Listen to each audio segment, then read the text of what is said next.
Check, check. Yep, I hear you. You okay? I can turn you up or down, Cliff. It sounds good. Sounds You good to good? me, too. Yep. You good? All right. Yep. You're about right where Tory and I are at. Okay. We do a little intro and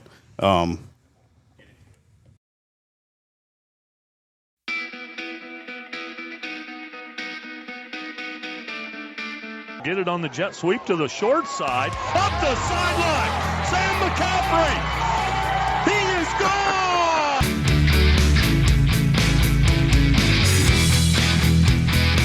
Intercepted. It is intercepted by the Tigers. Stephen Brogan picks it off for LC.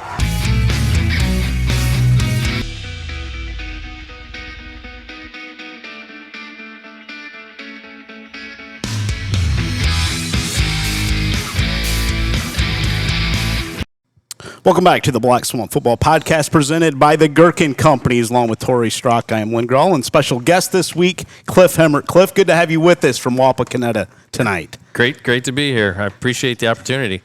So, Tory, I'm going to give you the floor to introduce your friend, Cliff Hemmert, to everybody. Yeah, it's pretty special for me, and I won't go down the whole rabbit hole. If you listen to our halftime show when Clay played at Wapakoneta this fall, week 1, Cliff was kind enough to join us at halftime. And so Cliff, when I got to Bluffton College in the fall of 1993, I'm looking at the record books because, you want to win as a team, but I wanted to chase a few records, and I'm looking Cliff Hemmert, Andy Nowlin, Cliff Hemmert, Andy Nowlin, Cliff Hemmert. 99-yard pass to Andy Nowlin. That one's going to be tough to beat. And so I'm like, who's this Cliff Hemmert guy? So I go to Coach Greg Brooks and Phil Talvini, who's still on campus there. And I said, who's this Cliff Hemmert guy? And he said he started every game in his college career at Bluffton, a graduate of Sidney Lehman High School. And so I knew about Cliff, and then I played in the early 90s. And so we've reunited. And Cliff quarterbacked a couple of great playoff teams at Bluffton College, the two best teams in school history, arguably. And so Cliff and I have reunited over the Beavers Brotherhood, which is Bluffton University, Bluffton College football alumni. And we're just trying to kind of stoke the coals a little bit and get some alumni back involved with Bluffton University football. And so I reached out to Cliff, and of course he was all in. He's recently retired from the banking world, and I could go on and on. But Cliff, thanks for making the trip tonight from Wapakoneta here to Liberty Center. Yeah, I appreciate it, Tory. Just listening to you talk about the old days brings a lot of life and excitement into to my life personally, because the game of football was very special to me. And as you mentioned, I was very fortunate to play with a lot of great guys. I mean, as you know, playing football is not one person who drives the success of the program. It's everyone working collectively together to achieve that. And so I was fortunate to start every game, and I attribute to the offensive lineman who kept me healthy over those 4 years. I avoided any major injuries that kept me out on the field. But and then 87 and 88 were the two playoff teams, and we actually accomplished our first national playoff victory in 1988 against Cumberland College down at Cumberland. I think they might have been ranked higher than us, so we won that game 30-14 in a pretty muddy game. So great memories. Thanks for bringing them back. Yeah, and then you played overseas after you graduated from Bluffton College. I did. Fortunately, our school got a lot of recognition, being nationally ranked all 4 years, and several guys that I played with got NFL looks, and one of those NFL scouts asked what my aspirations were, and of course I said, yeah, I'd love to play in the NFL. And he goes, that's great, but you're just not big enough. There weren't very many 5'10", 175-pound quarterbacks in the NFL. There's a Flutie every once in a while, but I wasn't Flutie. So I got an opportunity to play in London, England for a team in the Crown, or the Combined Gridiron League is what they called it. And I quarterbacked that team to an 11-1 record. And back in those days, I would think of it as more we were pioneers of the game of football, American football, over in London, trying to teach the game to the British folks. And, it was a great opportunity to continue to play for one more year. You signed seasonal contracts, not year contracts, seasonal, which was different because when the season was over, you didn't get paid anymore. So it was time to find a job or go back home. And so I chose, like all the other Americans on the team, to go back home and reevaluate what life's going to bring for me. And that's when the banking thing started. And then the last thing I'll say, and then we'll get rolling here. You and your wife had an opportunity. I saw a photo where you revisited the house you lived in when you were in London. That is so correct. So, that was the summer of 1989. And so this past fall, my wife and I had a chance to go to London to see the Browns play the Vikings. That's right. And while we were there, I looked up the address. I found it on Google Earth and had a taxi driver take us to the house, get out, stand there, and get a picture in front of the house I lived in. Now, my wife was concerned that I was going to knock on the door and ask the people if they'd let me take a tour, but I didn't do that. But if she wasn't there, I might have done that because I would be curious what it looks like today. That's awesome, Cliff. Thank you. Yeah, great stuff, and thank you for joining us, and thank you for joining us at halftime of that Clay Wapak game. That was fantastic. That was fantastic that night to have you on. Coveted Thanksgiving Day practice for 28 teams this week, guys, as they're headed to the state semifinals as we crowned regional champions a week ago. None of us were lucky to practice on Thanksgiving. At least Tory and I weren't. I don't know about you, Cliff. No, I actually did practice on Thanksgiving. Did you? Okay. And that 87, 88 team, I think we practiced, had a team dinner because we were playing that Saturday either down in Cumberland or over in Pennsylvania. So, I was fortunate to do it at least once or twice. Yeah. In the college days? In the college days, correct. Yes. Thanks for clarifying. Not in the high school. Yeah, I was never fortunate enough to. We got knocked out in the regional championship in 2012, and that's a that's a goal of coaches. I mean, you want to build young men of character in that, but that's a goal to be able to do that. And some of these guys have done it many times. Casey Moeller over here at Liberty Center, but those guys that have done it over and over again, they don't take it for granted. I guarantee you, it's special each and every time. In '92. You wouldn't have practiced on Thanksgiving in the state semis against St. Henry because our schedule was a week ahead, correct? That is correct. Because the state championships in those days were Thanksgiving week. Yes, good point. Yeah, back when just 4 made the postseason. Yep. And well, just to add that to Lynn, so go back to 1984. I was a senior at Lehman High School, and our football team made the state playoffs for the first time. And I think they only took, like you said, 4 teams. Maybe it was 2 even then. That was 2 per region, I think. It was then. 2 per region, and we played Middletown Fenwick in a messy, rainy, muddy field down in Middletown and got beat pretty bad. But I think the following week we did play. The state championship was on that Friday after Thanksgiving, I think, and they played. Fenwick played Newark Catholic at Ohio Stadium. Imagine that, yeah. Well, that Fenwick team in '84, you said that was '82? 84. Or 84. Okay, well, that would have been – that was the year they played Holgate in the state semis. Okay. They had a big tight end that went to Indiana, and his name's eluding me. You may remember Cliff, but yeah, the guys that beat me, I don't like to remember their names. Yeah. Not Jordan. That may be might right. have been I Jordan. think it is right. I think he played for the 49ers then in the end. You are right. Yeah. Yeah, it is Jordan. I can't think of his. They were much Ricky. bigger than us. Yeah, they were huge. I know the They were Holgate big. guys that we had them on a year ago for our football show. And we ran the veer. Okay. So myself and our 2 running backs were pretty good runners back in the day, but in a muddy field, it took away our advantage, if we had any.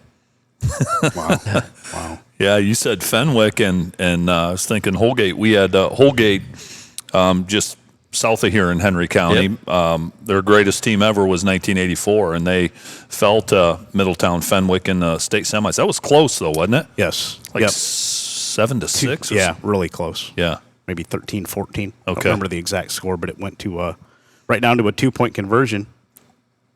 Yeah.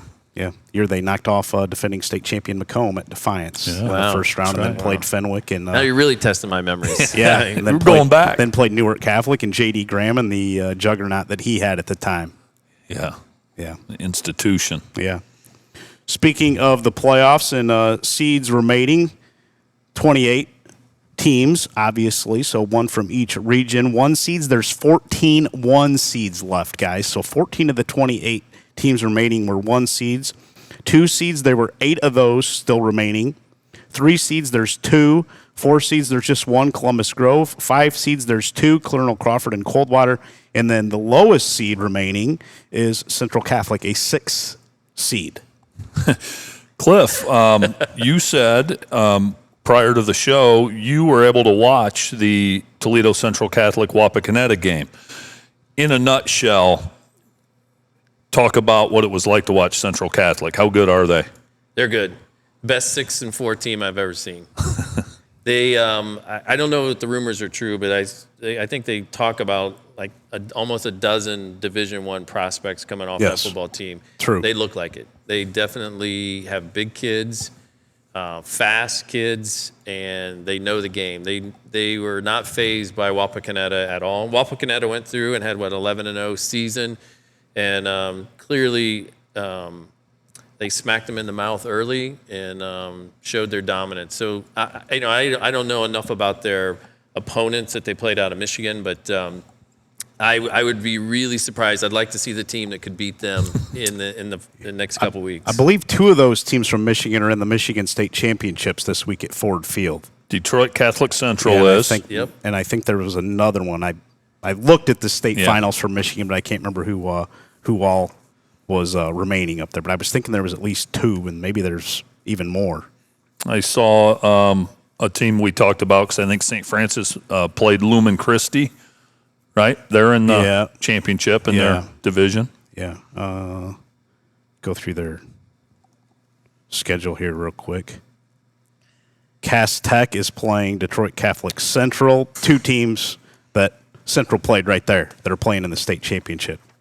Yeah, Detroit Cass Tech and Detroit Catholic lost Central. to Detroit Catholic Central 27-14 to the Fighting Irish. And then the week before that, they lost by 1 to Detroit Cass Tech in that matchup. So my assumption will be Central Catholic will be taking on Columbus Bishop Watterson in the state finals in Division III. But who knows? I mean, Tip City's had a really good season as well, and they've got to play them before they put them in the finals. Yeah, stay tuned. We'll get to that here in a few minutes. Another year where the expanded playoffs is not going so well for those folks that want expanded playoffs because I just gave you the seeds, and no worse seed than a 6 seed that is playing. You go back to 2021 when we added all these teams and we went to 16. Only Springfield, a 12 seed in 2023, made a state championship. They lost to Lakewood St. Ed's that year. So there's been 1,008 teams seeded 9 or worse since 2021. The only team that has made it to a state semifinal or won a regional championship is that Springfield team. So 1 out of 1,008. 9 to 16. Now we only have 12 this season, obviously, but just 1 from that group has made it out of the regional championship. Wow. Number 1 seeds have won 76 of 140 regional championships since the start of 2021. That's 54%. There's been 25 2 seeds, 11 3 seeds, 9 4 seeds, 11 5 seeds, 3 6 seeds, 4 7s, 0 8s, 0 9s, 0 10s, 0 11s, and then Springfield is the lone 12 that has won a regional championship out of those 1,008 teams. So, OHSA, if you're listening, you may want to go back to 8. Yeah. You may want to go back to 8. Now, I don't know that they ever will, but the data is there. I'm not just making stuff up, folks. Yeah. The expanded playoffs is getting squashed pretty badly. Yeah. Boy, that's a pretty strong case that 8 was a pretty good number, right? Pretty strong case. Yeah, I didn't realize. I mean, those numbers are pretty compelling in terms of what they're saying, and how often are you going to have a 12-seeded team like Springfield to come along and win? But I think it also says a lot about how the teams are ranked throughout the season. That those teams that rank up the computer points or beating the best teams are seeded properly, right? I mean, that's probably a validation to the state that, we've got the best teams at the top of the rankings. And,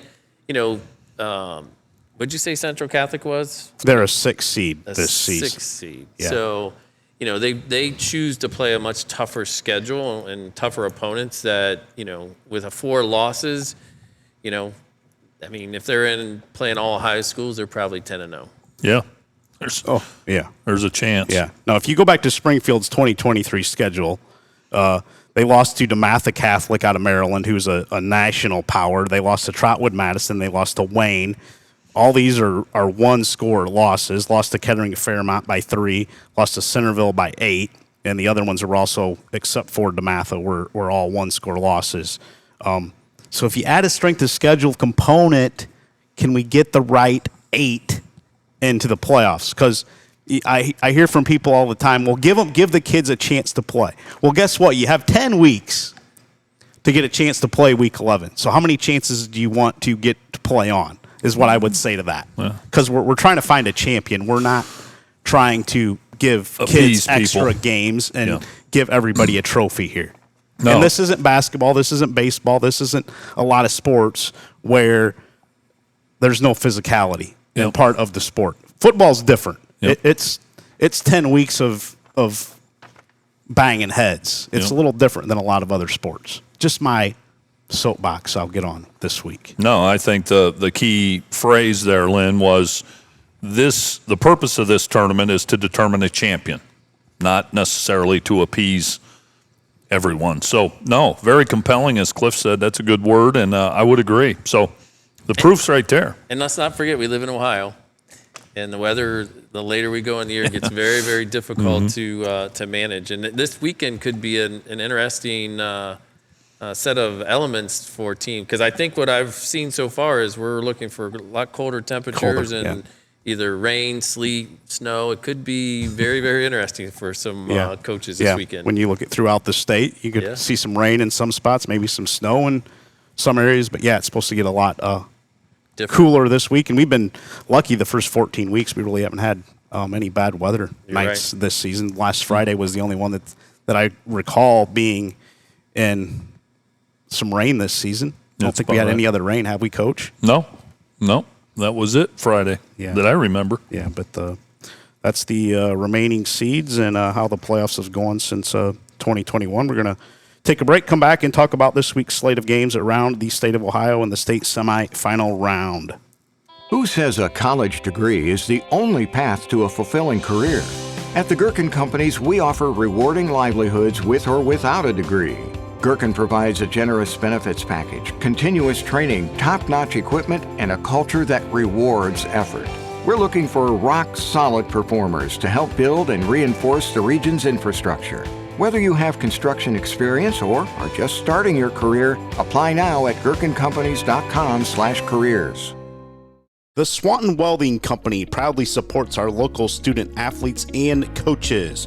We're committed to being your local steel fabrication company in Northwest Ohio and building projects across the country. For job opportunities at the Swanton Welding Company, visit www.swantonweld.com or visit them at 407 Zider Way in Swanton. Welcome back to the Black Swan Football Podcast presented by the Gherkin Companies. Also, thank you to our good friend Normie Zider at the Swanton Welding Company. He is the title sponsor of Saturday morning's Rise and Rewind show. We'll be back this Saturday morning, 9 a.m. again, Coach. 9 a.m. That work for you. Will be our final Rise and Rewind of the season, as the following Saturday we will be in Canton for the state championships at Tom Benson Hall of Fame Stadium. Looking forward to the following Saturday. Yeah, I can't wait, Lynn. The last 2 years have been one of the great treats of doing this with you, calling the Liberty Center Perry State Championship and then calling the Liberty Center Ironton State Championship. And Cliff, you feel like you're working for ESPN or something. I mean, we're in a suite. You have these big glass, looks like bulletproof glass windows that just go up and down. You just push a button, and they're probably 5,000 pounds each, and they just raise up. It's pretty sweet. Yeah, it's pretty nice. We may have a little busier Saturday this year for us. I would be all for that. We've got multiple teams. in our coverage area that have a chance to be playing. And we may have a full slate on Saturday, 10:30, 3, and 7:30 of games to call on Saturday afternoon and morning and night. we'll be whooped. It's a good thing we've prepared for this. Are you going to be ready if it comes to that, Coach? Can you handle it? I'll make it work, buddy. Might be a lot of coffee involved, but I will make it work. I would love it. Sounds good. I'm going to read these off. The designated home team is first. That is the first team that I'll read coming up this week for the state semifinals, if that matters to you as fans as you head to these stadiums on Friday night. Going to start in Division I. The state championship game will be Friday, December 5th at 7:30 p.m. Middletown, top seed 11-2 versus St. Xavier 10-2. This game is at Dayton Welcome Stadium. Fantastic 50 like St. X by 13. Dub Stat like St. X by 12. Middletown is 5-4 in the playoff era against St. X. Middletown never been to a state semifinal. Now St. X, they are making their 9th state semifinal appearance. 2020 was their last one. Also were there in 2016, 2011, 2007, 2005. 2001, 1998, and 1992. They won state in 2020, 2016, 2007, and 2005 while being runner-up in 01, 1998, and 1992. Cliff, did you see the attendance for that St. X and Elder game at the Bengals Stadium last Friday night? My goodness. What did they end up with, 23,000? Yep. Wow. Right about 23,000. It was a great game, 42-34. Yeah, and it was that game, Cliff, was originally going to be at Mason High School and 7,000 capacity. Yes, sold out in like an hour. Wow. All the kids were in school, so they were unable to purchase tickets for the game, and some folks in Cincinnati discussed that with the OHSA and took it to Paycor Stadium last Friday night. Well, that's awesome. I didn't realize that. I know my brother lives down in Cincinnati, and he's a big follower of the Cincinnati area football teams, and they've always had a good tradition of remaining there and putting their teams in the finals. Yeah. Coach, you have a favorite? Cliff, you have a favorite in this game between Middletown and St. X? St. X has the traditional history and the accolades. Middletown making their first state semifinal appearance. For me, it's I'm a big tradition guy, so I got to go St. X. But Middletown, I don't think many people are giving them a chance. And if you look at their schedule, they've beaten some heavyweights. Yes, they have. Including Wayne last week, right? Wayne's who they beat, I believe that's right. And so Middletown, I think, is going to come in with a chip on their shoulder. I think those lines are interesting to hear people talk about this game. You would think St. X is a 28-point favorite. This one could be a possession, maybe a 10-point game, but I would lean St. X. Yeah, 21-14 over Wayne last week for Middletown in that matchup. Okay, so a hard-fought battle. And St. X, we know they had to battle to the wire last week. Yes. So I give Middletown a puncher's chance, but I got to go with St. X with my pick. You know, I can't go against Coach. I think St. X's tradition is going to do them well, and sometimes it's nice to see a Cinderella story take place, and if Middletown's got a shot at it, I mean, getting through St. X, still the next opponent's going to be very tough as well. But I'd probably lean towards St. X. Yeah, I would lean towards St. X as well. Number 1, St. Edward, 11-2 against number 1, Olentangy Orange. This game is at Mansfield's Arlen Field on Friday night. Fantastic 50 likes St. Ed's by 7. Dubstat likes St. Ed's by half of that. 3.5. These two teams never met. St. Ed's making their 15th appearance in the state semis, 2024, 2023, 2022, 2021, 18, 15, 14, 13, 10, 2005, 2003, 1986, 1976, and 1975. They have won state 7 times and been a runner-up 3 times. Orange is making their first appearance in the state semis and has a little bit of a local connection. Does Orange to our local area.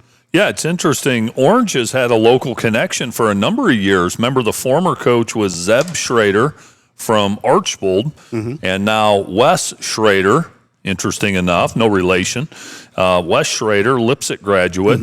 We talked Saturday. He coached at Allen East, did a fantastic job. Coached at Granville down there in Columbus. And they're undefeated. And again, kind of like the St. X game, everyone looks and just says, well, St. Ed's will win that because they're St. Ed's. this Olentangy Orange team is really good. They're good on offense, but they may be better on defense. And so if anybody can pull off the upset in this Final Four, I think it's Orange. Now, they're going to have their hands full, but St. Edward's, they're gettable. I mean, Massillon got them, and Big Walnut got Massillon on Friday night last week. So Orange has a chance in this game, and their kids believe, and they're well coached. They've got a chance. Now, if I had to pick, we're going to make you pick. I'm going to go St. Ed's because the same reason I'm going with St. X, but would not be a single bit surprised if Friday night we get the final scores and Orange won this game. They're capable of doing it, but St. Ed's is an animal. So I spent 10 years in Galena, Ohio, where we lived just north of Columbus, and we were in the Olentangy School District. So I saw it go from 2 high schools to 4 high schools, seeing the rapid growth and development of the programs there. I even think Liberty had a good season as well. And so as much as I'd like to go with Coach on his predictions, this one I'm gonna go different than you. I'm gonna go with the Orange from Olentangy because I think they have been building this program for a number of years and they are primed, ready to take it to the finals. So I'm gonna go with Olentangy Orange. I love it. I'd love to see it. I really would. You have Wes Schrader, I said, as the head coach. Eric Kraus, who was an outstanding athlete at Patrick Henry here in Henry County, played at the University of Findlay. Some local flavor, as Lynn said, on that staff. So I'll be rooting for for Olentangy Orange. I'll tell you that. I can't go against St. Edward. Yeah. I just can't do it. I think this is going to be a great game, but St. Ed's is my pick, too. Okay. I'll go with Coach on that one. Sorry, Yep. Cliff. That's all right. You might get us on that, Yeah, you Cliff. might. Yeah, there's been some guys come on our show this season that have went alone and shown us the way. It's just a gut feeling on this one. Yeah. Well, that's sometimes all it takes. Division II state championship is Thursday, December 4th, 7 p.m. Avon is playing Walsh Jesuit at the University of Akron on Friday night. This one is supposed to be really close. Avon favored by 1, according to Fantastic 50. Dubstat has Avon favored by 5. These two teams have never met. Avon making their 10th state semifinal showing last year, 2023, 2021, 2020, 2019, 2018, 2017, 2011, then all the way back to 1996. They won the state championship a year ago and were runner-up in 2004. Walsh Jesuit making its 6th state semifinal, last coming in 1999. They also had state semifinal showings in 98, 97, 94, 93.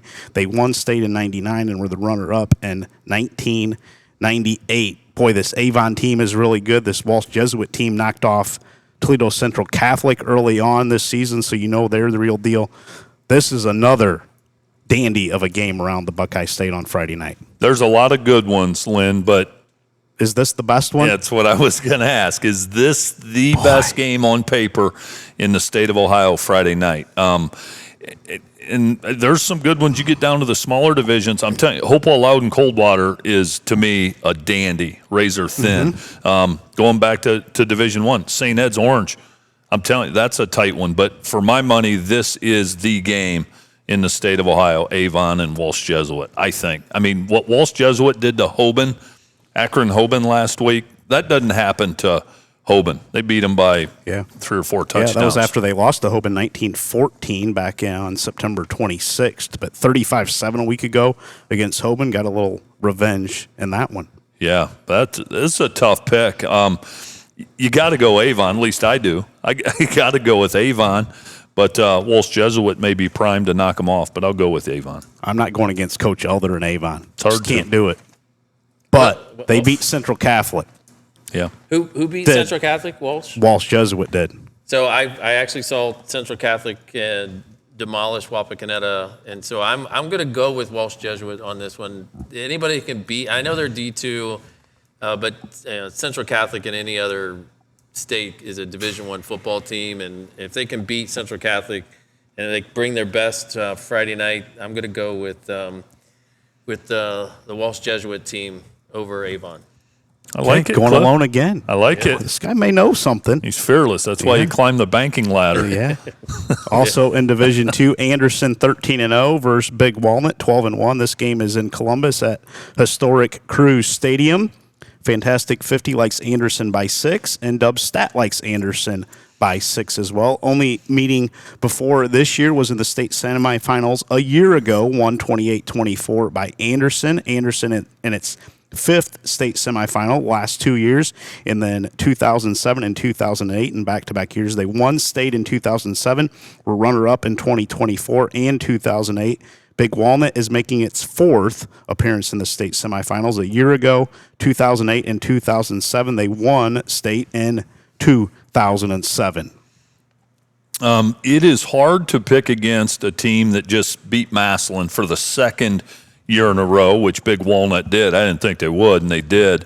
That win last week for Anderson over Trotwood Madison, I mean, that is eye-popping to me. Trotwood's just so physical and athletic. I'm going to go with Anderson, but Big Walnut, kind of like they were last year, they just find a way week in and week out. But I'll go with Anderson.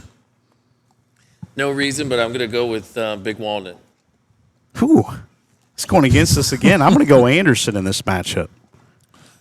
I like it. He's picking the underdogs, Yeah. according to the computer analysis. Not by much, though. I mean, No, 3 they're points, 6 points. Yeah. I mean, yeah, no doubt about it. these could be toss-up games, but Yeah. I think there's something there with the Big Walnut program, and I'm just feeling it. There's no other reason.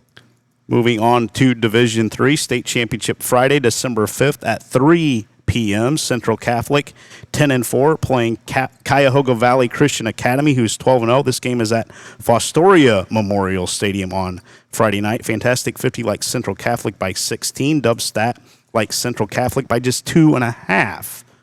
So quite a disparity between Fantastic 50 and Dub Stat, according to their spreads coming up. These two teams never met. Central Catholic making its 12th appearance in the state semifinals.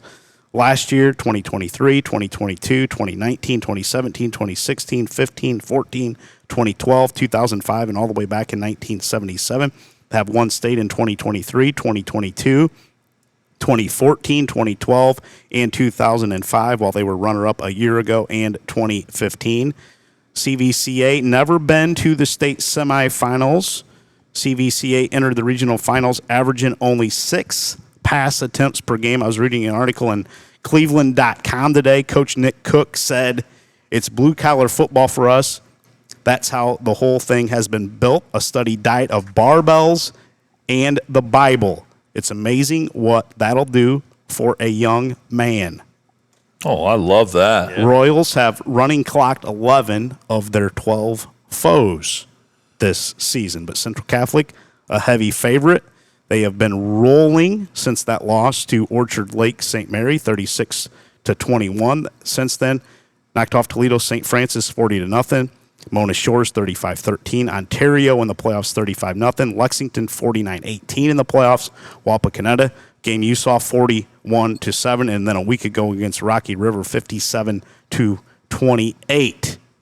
So can barbells in the Bible knock off the Fighting Irish on Friday night?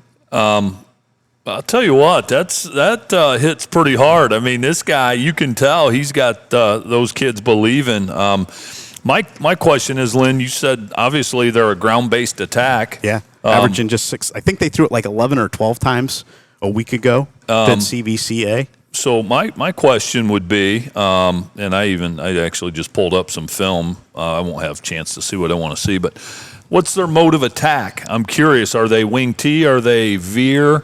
Are they the Air Force flex bone?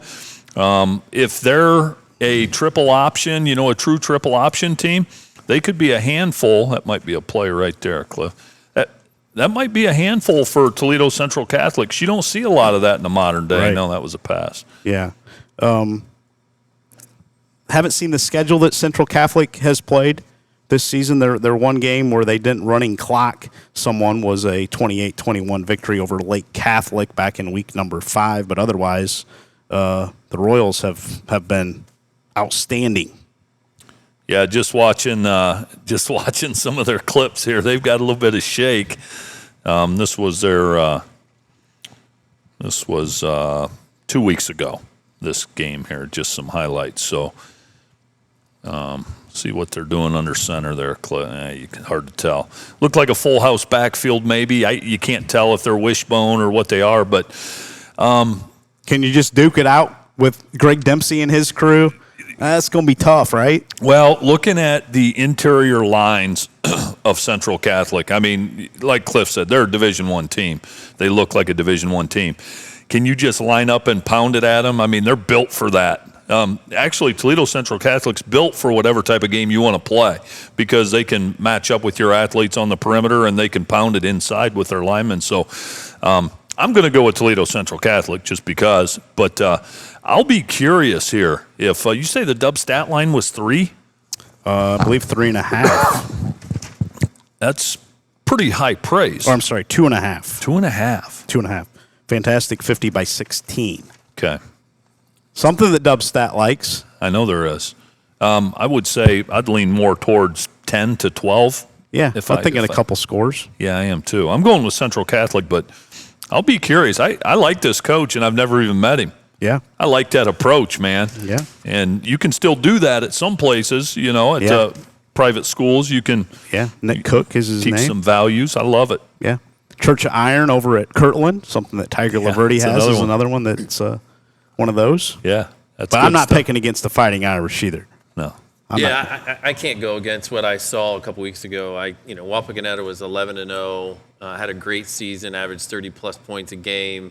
And the difference that Central Catholic brought to that game for me, and you mentioned it, is the front lines. Their defensive line, their offensive line controlled the line of scrimmage, which gave their skilled players a lot of opportunity to do what they needed to do. And so let's looking at that few clips that you showed me, those line advantages are going to go to Central Catholic. And if they perform the way they've always performed this season, I think it's closer to that 16-point spread. I can't see it being a 2.5-point game.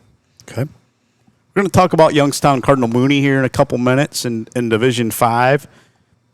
Lake Catholic, a team that this CVC A team beat. Lake Catholic lost to Cardinal Mooney 30-13 back in week 1. Just something to add. Say that again, because that's interesting. Lake Catholic, Yep. who Cuyahoga Valley Christian Academy beat back in week number, would have been week 6, 28-21. Cardinal Mooney beat that same Lake Catholic team 30-13. Wow. I'm just throwing it out there. No. That's good Giving you information. some info. I don't like to, compare scores, but just a little tidbit for you when we get to Division 5 and possibly down the road. That's interesting. Yeah. Didn't realize that. Yeah. Also in Division 3, Tippecanoe 13-0 playing Columbus Bishop Watterson, the defending state champions. This game is at Mason Tri-Health's Beacon Stadium.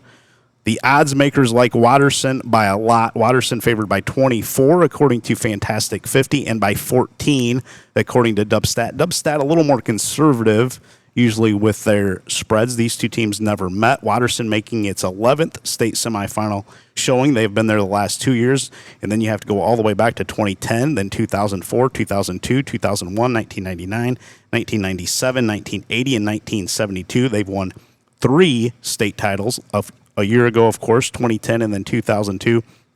Been runner-up 4 times, 2023, 2001, 1999, and 1972. Tippecanoe, only other state semifinal was 3 years ago.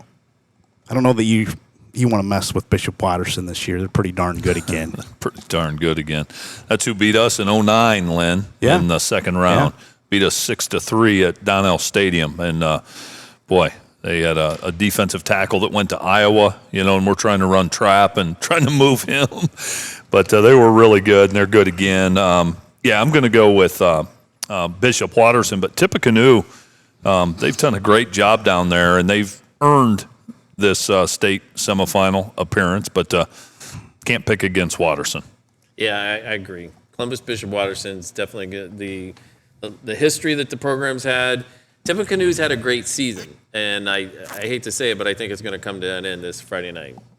Okay, yeah, I like Bishop Watterson as well. Going to hear from our sponsors, come back and look at Division 4. Boy, Division 4 has a couple of great games on the horizon on Friday night. We'll be back right after these messages.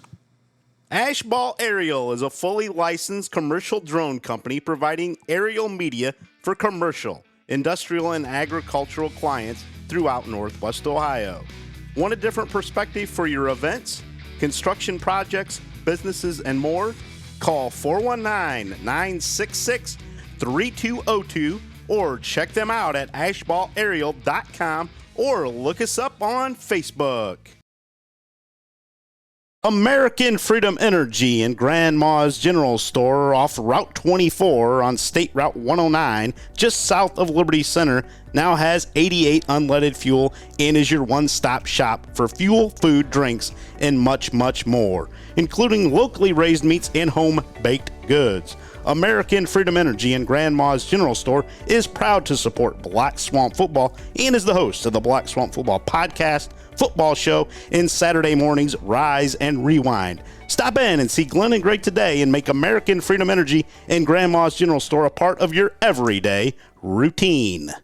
Welcome back to the Black Swamp Football Podcast presented by the Gherkin Companies. Also, thank you to Glenn and Greg Badenhop here at American Freedom Energy. If you need something for the grill, if you're grilling on Thanksgiving, I know most people have a turkey in the traditional sense, but if you need something to throw on the grill, stop on out here to American Freedom Energy. They have a cooler stocked full of all of your grilling essentials. So, Lynn, when we left Rise and Rewind Saturday, I did my shopping out here, and I got 2 packs of the Sonnenberg Farms beef patties, thick cut, 2 packs, 4 in each, and then a thing of cheddar bacon bratwurst from Sattler Family Meats. And a pack of brats and a pack of the burgers are in my fridge. I put in there to thaw before I left to come here. So my grill will be going tonight. You got another day of school yet this week? One more. They're making us go into the salt mine tomorrow, which would be Tuesday when you hear this.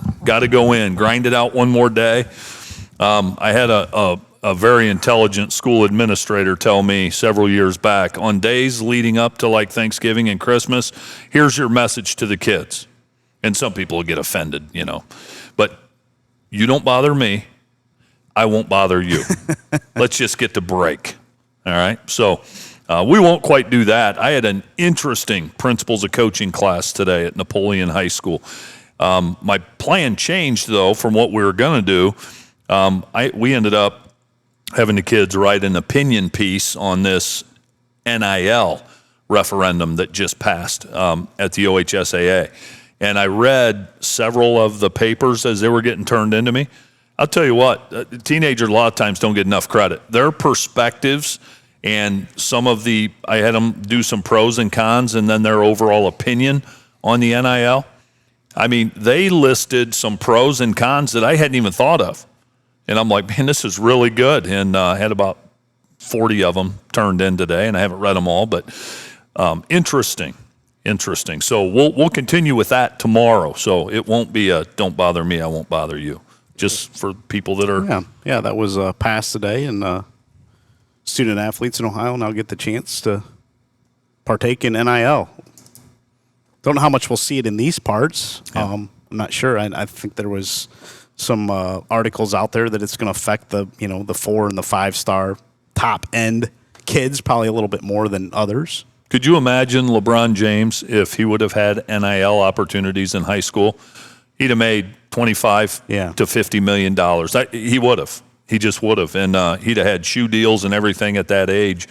And he was getting courted hard by those companies anyway at that age. And now you can legally accept that money. And we can get into this a little more on Saturday, maybe Rise and Rewind. But 2 words is all I'll say. I'm not going to say whether I'm for it or against it. I think there's pros and cons, but unintended consequences, period. That's all I'll say. And I understand on the surface what they're trying to do. I totally get it and respect it. And there's some kids and some families that are really going to benefit. You think of some of these kids that maybe come from depressed areas and have a chance to better their lot in life. I love that opportunity for them, but unintended consequences. And again, my kids today in their opinion papers they wrote, I'm like, that's a great point. That's a great point. Well, I'd like you to bring in some of their pros and cons if you could for us Saturday. Can I'll you do that compile for 'em. us? No, I'll compile them. I don't want to put too much work on you because I know you want to kind of ease into break here, Coach. But taxpayers need to get their money out of you on Tuesday before the break. How about that? Hey, that's a deal. That's a deal. That'll be. I like taking some things we do here and tying it into my coaching class. It's fun that way, and the kids actually like that. And so I'll compile some of their pros and cons. And boy, they had some good pros I didn't even think of, and then some cons. I thought, man, I didn't even think of that. That's good. So I'll be tuning in because I think choices have consequences, good and bad, and so time will tell the impacts that this has on the performance, the teamwork, especially in the game of football and basketball, where I think of, you and I grew up playing the game, not having to deal with you getting a contract and me not getting one, and vice versa. And so I'll tune in Saturday and pay attention to both you guys and see what you got to say. Yeah, that sounds good. I'll compile some of that. They did a good job with that. Yeah, that's a good topic for your kids to give some input on. No doubt about that. Get that list for us and tune in Saturday morning, 9 a.m. Rise and Rewind presented by the Swanton Welding Company. Don't know what time that segment will go. We never have really a plan, but it could be at the beginning, it could be in the middle or the end. We'll figure it out on Saturday. Back to football, Division 4, the state championship Friday, December 5th at 10:30 a.m. And boy, the Division 4 state championship game, if you're going to go to one, this is one I would mark down, I think, personally. Indian Valley, 12-0 against Glenville, 10-3. That is at Minerva High School. Glenville favored by 7, according to Fantastic 50. Dubstat likes Indian Valley by 7.5. So some discrepancies on the favorite in that one. Never met. Indian Valley won state a year ago, and that was also their only other state semifinal appearance. Glenville, a little more history as far as state championships and state semifinal appearance. 7th state semifinal for Glenville. 2024, 2023, 2022, 2013, 2009, and 2004. They won state 2 years ago and 2022, while they were runner-up in 2013 and 2009 for the Tar Blooders.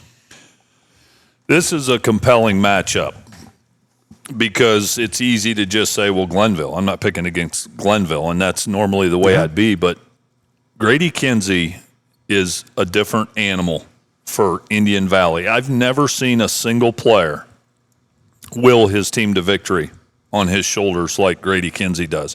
And I know Glenville's Glenville. Yeah.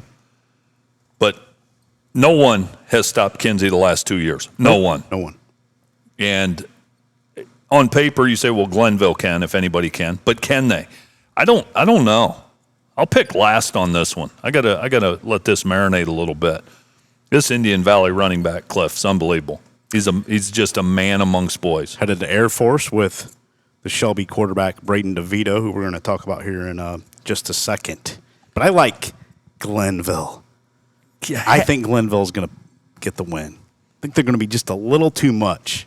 What are the lines? I'm sure you said them. I apologize. Glenville by 7, according to Fantastic 50, and Dubstat likes Indian Valley by 7.5. Wow. I don't make the spreads. I just give them to you. Who are Glenville's losses? I mean, I know their schedule's ridiculous. I mean, they've played Lakewood St. Ed's. Excuse me. Their schedule's just out of control. Let's see. Give me just a second here.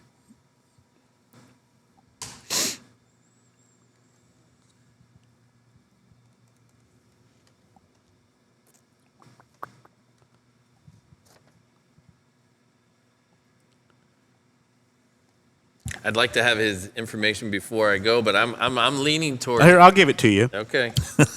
Beat Massillon, Washington in overtime.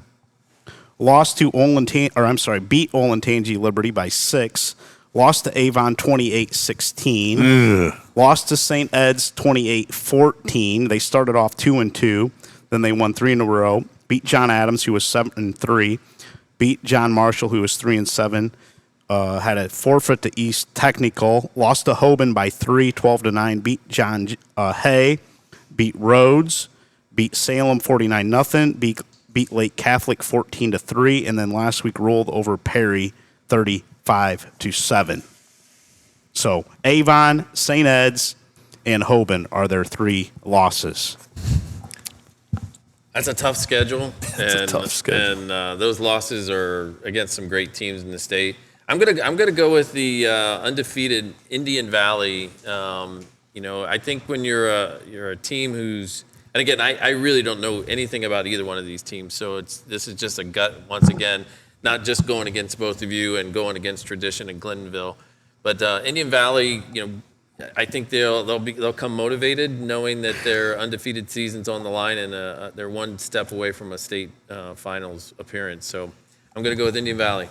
Glenville, number 1 strength of schedule in Division 4, according to Martin RPI. Indian Valley had the 66th rated strength of schedule in D4. I already picked, but that might have changed. Yeah. No, Indian Valley's, defending state champs in Division 4. They're the real deal. Glenville's just a different animal, but I'm telling you, Grady Kinsey wills them to victory, and nobody has stopped him. But I'm going to go with Glenville just because it's kind of like picking Toledo Central Catholic. I can't go against them. I'm going to go with Glenville, but if somehow Indian Valley is in this game late and has a chance to win, won't be a single bit surprised. Not at all. Okay. The other Division 4 state semifinal coming up on Friday is at Sidney Memorial Stadium. Shelby 13-0 against Indian Hill, also 13-0. Fantastic 50 likes the Whippets by 19, and Dubstat likes Shelby by 7.5. These two teams have never met. Shelby, just their second state semifinal in program history. The other one back in 2017. Indian Hill never been to the state semifinals. Shelby's dominance this year and I know Indian Hill's unbeaten, but what Shelby has done to some really solid opponents, I don't think can be overstated. I'm going with Shelby, and if what they've done this year is any indication, they're going to roll in this game. So this is going to be the most uncouth kind of response to you. Sidney Memorial Stadium is in Shelby County, Ohio, and so I'm going to go with Shelby. Okay. All right. That's good. Yeah. That's good. Yeah. I like Shelby too. Boy, they've been so good this season. They just rolled over everybody. What they did against Bath, thought that was a pretty good Bath team. My goodness. I'd love to see Shelby and Indian Valley in the state championship just because we're going to see 2 Air Force commits play each other. But boy, that Glenville team, I don't know if Indian Valley can get by them. Cliff, when you played at Sidney Lehman, did you play at Sidney Memorial Stadium? We did not. We played at the old Julia Lamb Stadium, which was tore down, and this stadium was built when the new high school was built. And then we also played at Pickwa's Wirtz Stadium, which was before the new Alexander Stadium that's there that seats like 9,000 people. It's a great facility. So, yeah, because I went to Lehman Catholic, we didn't have a home field. We played at Sidney High and Pickwa High's home fields. Very good. Yeah. The new stadium at Sidney Memorial Stadium, boy, beautiful facility. It is beautiful. Yeah, been there a couple times. Outstanding place. Should be plenty of seats for all the people showing up from Shelby and Indian Hill on Friday night. Love it. Yeah. Going to take a break, come back and talk about Division 5 next after these messages. Hard-working individuals have been the heart of the Gherkin companies for generations. Together we construct the highways and infrastructure that strengthen our communities. Gherkin is seeking rock-solid performers. We offer generous benefits, continuous training, top-notch equipment, and a culture that rewards effort. Want to be part of something big, steady, and stable with room to grow? Whether you're experienced or just starting your career, we encourage you to apply at gherkincompanies.com/careers. The Swanton Welding Company proudly supports our local student athletes and coaches. We're committed to being your local steel fabrication company in Northwest Ohio and building projects across the country. For job opportunities at the Swanton Welding Company, visit www.swantonweld.com or visit them at 407 Zider Way in Swanton. Stop by the Sports Place at Wassee on Ace for all your back-to-school shoes and fall sports shoes. We have Under Armour shoes in stock for youth through adults. The Sports Place will keep you and your family in style without breaking your wallet. Also, the Sports Place at Wassee on Ace is your new headquarters for sporting goods in Northwest Ohio. Stop in to see our selection of equipment, practice apparel, Letterman's jackets, and much, much more. Plus, we offer custom-made t-shirts, embroidery, and other apparel in one convenient location. Visit us at 1495 North Shoup Avenue in Wassee. Welcome back to the Black Swamp Football Podcast presented by the Gherkin Companies, the Sports Place at Wassee on Ace. Our game cast this week, as of Monday evening, we aren't quite sure where we're headed. We have some feelers out there to see where we can get in on Friday night, but we'll let you know here later in the week when the deadline approaches for everyone to get in their media credentials, and we'll let you know where we're headed on Friday night. We have several different options, one of those being in Division 5, which is Liberty Center and Indian Lake, but also in Division 5 this week. Wheelersburg is playing Cardinal Mooney. The state championship for Division 5 will be the final game in Canton on Saturday night, December 6th at 7:30 p.m. Wheelersburg 13-0 against Cardinal Mooney 10-2. This game is at Westerville Central High School on Friday night. Fantastic 50 likes Mooney by 4. Dubstat likes Wheelersburg by 8.5. Quite a difference for those. Significant. Yeah.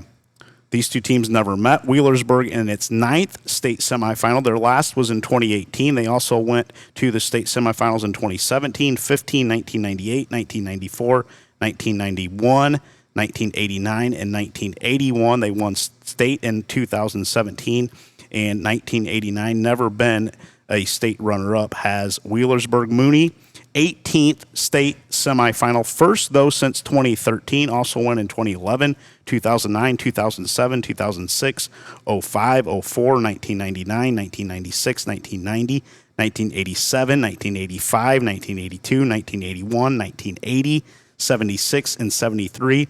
They've won state titles 8 times, 2011, 09, 06, 04, 1987, 82, 80, and 73, and they were the state runner-up in 2013, 2007, 2005, and 1985.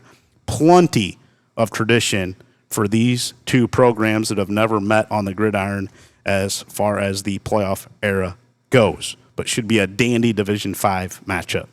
It should, and Wheelersburg has a chance. I mean, Dubstat likes them to win it. I'm going to go with Mooney.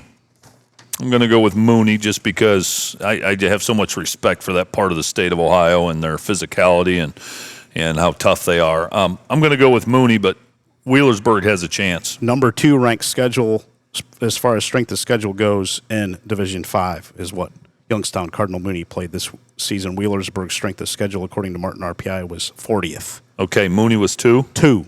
Okay. Number 2 in all of Division 5. Okay, and there's some Mooney film. I started watching Mooney and Warren Harding a couple weekends ago, and I didn't get a chance to finish it, but Mooney's got some imposing guys in the trenches, and then they've got some speed on the outside. I'm going to go with Mooney, but Wheelersburg, I mean, they're gritty, man. They're gritty, and they could win it, but I'm going Mooney. Yeah, it sounds like it's going to be a great game. I don't know much about either program other than the fact that Cardinal Mooney's got a history record book that any of us would be proud to be a part of. So I'll go with history and legacy on Cardinal Mooney's side, and it sounds like it's going to be a close game. Yeah, first time they've been to a state semifinal in 12 years. Before that, they were there pretty regularly, but I like Cardinal Mooney to get to the state championship on Saturday night at 7:30, December 6th. And they will take on either Liberty Center or Indian Lake. Liberty Center 13-0, Indian Lake 11-2. This game is at Lima Spartan Stadium. Biggest spread, according to Fantastic 50 and Dub Stat, for any of the state semifinals this week. Fantastic 50 likes the Tigers by 35. Dub Stat likes the Tigers by 30. LC making its 11th state semifinal appearance. Last 3 years, 2018, 2000, 1999, 1998, 1997, 1993, and of course, Tory Strock's senior year of 1992 when he quarterbacked the Tigers that year.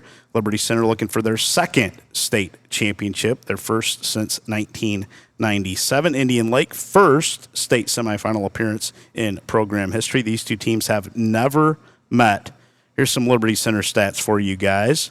LC has outgained their foes 5,373 to 2,314 this season. LC has 1,420 yards passing. Foes have 1,752 yards through the air. LC has 3,953 yards rushing, and they've allowed 832. They average 9.8 yards per rush due the orange and black. Foes are averaging just 3 yards per tote.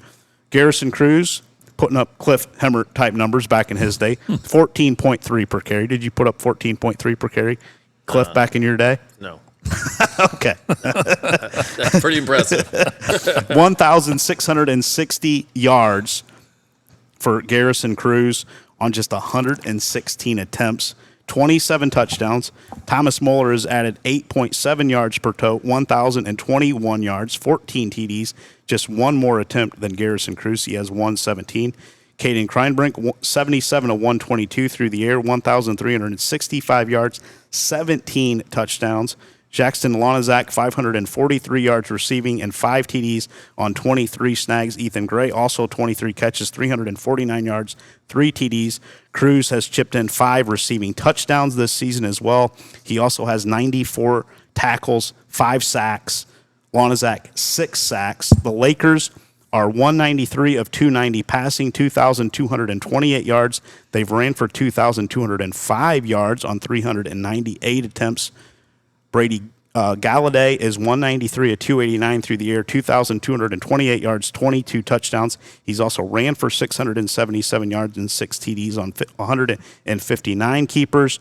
Noah Shirk leads Indian Lake, 1,207 yards rushing, 19 TDs, 191 rushes. Brody Reisinger has 81 catches, 1,104 yards, 14 TDs, and Colin Bendler has 51 snags for 466 yards and 7 touchdowns. So they put up some pretty good offensive numbers this season as Indian Lake, but can they stop that ferocious front group of the Tigers, and can they slow down Garrison Cruz and Thomas Moeller and that outstanding offensive line of Liberty Center? And they can throw it. They threw it a little bit a week ago. Yeah. Man, I can't believe those lines, 30-plus points.